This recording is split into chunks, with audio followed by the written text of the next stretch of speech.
So I wanted to talk a little bit about the Cupid's Cafe series. My friend Kate came up with it, and it's a multi-author series, which I love because it's kind of just fun working with other authors sometimes. And normally I don't do contemporary romance, but the hook for this really appealed to me, so I decided to give it a shot. So Cupid's Cafe, I guess you know there there's this thing with a lot of romance, and don't get me wrong, I read a lot of books. So, I mean, I've got a pretty wide breadth on this.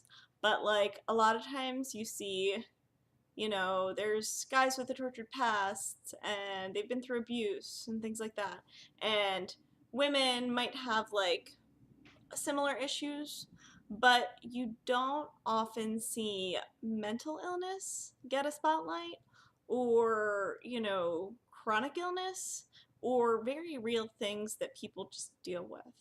Like a lot of times even, and this is something that really actually pisses me off, is I've seen it before in romance when rape is just used as a device. Sorry. Like, you know what? We need to see some of what the survivors go through afterwards. We need to see people who have, like, you don't need to see it in books, like, all the time. It's one of those things that you never see, like, hey, this character's, like, PTSD issues, or their issues of trying to struggle through the end years later. Like, sure, they go through the whole drama of it afterwards, and oh my god, blah, blah, blah. But, like, you don't see the after effects of, like, how it still impacts you years and years later. And I really, for me personally, with Captured Memories, I wanted to showcase that with my heroine, Liv. She is a fucking badass. She's such a dynamo. Like, I really love characters like her. She's snappy, she tries and fights so hard.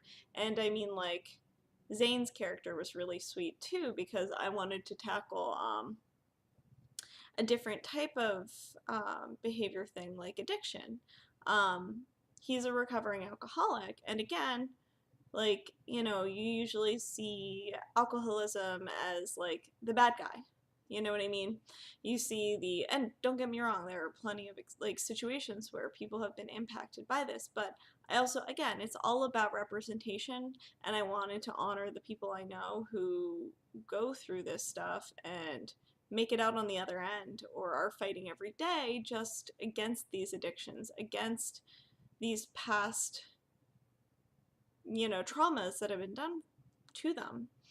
And so this series was really important to me. The first book features a heroine with depression and a guy whose wife had passed away. And then the second book in the series features a bipolar artist as well as a heroine who is dealing with bulimia.